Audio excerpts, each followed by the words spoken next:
Halo semuanya, hari ini aku akan memaparkan materi mengenai risiko likuiditas. Tapi sebelum itu, pepatah pernah berkata, tak kenal maka tak sayang. Jadi kenalkan, aku Isa Devian Jenny dan hari ini aku tidak sendirian nih, aku bareng partnerku.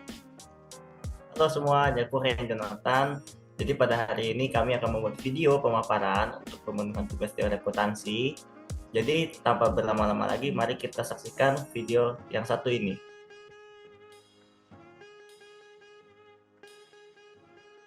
Model risiko likuiditas. Risiko likuiditas adalah risiko yang diakibatkan oleh ketidakmampuan perusahaan atau lembaga keuangan seperti bank untuk memenuhi kewajiban jangka pendeknya, karena tidak bisa merubah aset yang dimiliki menjadi uang tunai dalam waktu singkat tanpa menimbulkan suatu kerugian. Likuiditas. Yang pertama itu, perusahaan tidak mampu manajemen arus kas dengan baik. Kedua, perusahaan tidak mampu mendapatkan pembiayaan akibat keterlambatan pembayaran hutang dan ketidakpatuhan pada syarat peminjaman. Yang ketiga, mengalami permasalahan ekonomi yang tidak terduga seperti pandemik. Keempat, mengalami krisis laba yang berdampak pada turunnya margin profitabilitas. Kelima, ketergantungan dengan sumber daya tertentu. Keenam, risiko pasar dan kredit. Yang ketujuh, ketidakpastian hukum dan regulasi. Nah, selanjutnya ada dua jenis risiko likuiditas. Yang pertama itu risiko pendanaan. Kondisi perusahaan atau lembaga keuangan saat tidak dapat memenuhi kewajiban jangka pendeknya pada saat jatuh tempo. Yang kedua, risiko likuiditas pasar, yaitu ketidaklikuiditasan aset yang terjadi karena ketidakmampuan perusahaan atau lembaga keuangan untuk keluar dari suatu posisi. Mengatasi risiko likuiditas. Yang pertama itu meningkatkan cadangan kas. Jadi sebuah lembaga keuangan atau perusahaan perlu meningkatkan cadangan kas untuk menjaga kesehatan keuangan perusahaannya, memenuhi kewajiban perusahaan untuk melunasi bebannya dengan tepat waktu. Yang kedua itu mengidentifikasi kesenjangan aktiva dan kewajiban lancar. Jadi mengidentifikasi kesenjangan aktiva dan kewajiban lancar sangat diperlukan untuk mencari solusi yang dapat mengatasinya lebih awal jika ditemukan kesenjangan dan dapat mengurangi resiko terjadinya suatu kerugian. Yang ketiga itu melakukan mekanisme yang jelas dan terukur. Mekanisme harus dibuat secara jelas dan terukur, baik itu dari segi aturan, manajemen keuangan, ataupun pemilik usaha. Hal ini dikarenakan agar mengambil keputusan sesuai dengan tolak ukur yang jelas.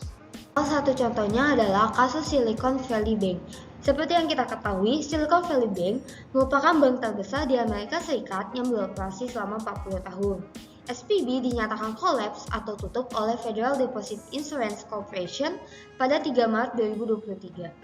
SVB melayani startup dan venture capital. Selama pandemi, venture market naik sebesar 60 miliar US dollar.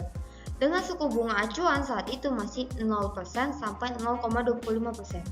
Namun pada pertengahan 2022, The Fed menaikkan sekitar 4,75%. Kenaikan ini membuat venture market mengalami winter sehingga banyak IPO dan deal tertunda. Akibatnya banyak startup yang menarik dana mereka dari SVB untuk memenuhi biaya operasional mereka. Penarikan dana besar-besaran mencapai 42 M atau setara dengan 650 triliun rupiah. Karena kondisi likuiditas tidak baik, SVB menjual UST sehingga merealisasi loss sebesar 1,8 triliun rupiah. Hal ini menyebabkan SVB dinyatakan kolaps dikarenakan tidak mempunyai cadangan kas sehingga SVB harus menambah modal dengan melakukan peminjaman selama 48 jam dan hal ini tidak dapat dipenuhi oleh SVB. Kesimpulannya, risiko likuiditas adalah keadaan di mana perusahaan atau lembaga keuangan tidak dapat memenuhi kewajibannya. Perusahaan atau lembaga keuangan perlu memiliki mekanisme yang jelas sehingga risiko ini dapat dihindari atau ditangani lebih awal. Dan perlunya ada cadangan kas sehingga jika terjadi seperti kasus SVB, perusahaan atau lembaga keuangan masih memiliki cadangan untuk meminimalisir kerugian hingga menyebabkan kolaps atau bangkrut. Nah, jadi bagaimana nih teman-teman? Apakah sudah jelas belum tentang apa itu risiko likuiditas dan penyebabnya? Nah, kami berharap dari video ini dapat membantu teman-teman untuk memahami tentang risiko likuiditas. Dan sekian video dari kami. Mohon maaf jika ada kesalahan kata maupun kesalahan teknis lainnya. Kami ucapkan terima kasih dan Sampai jumpa lagi.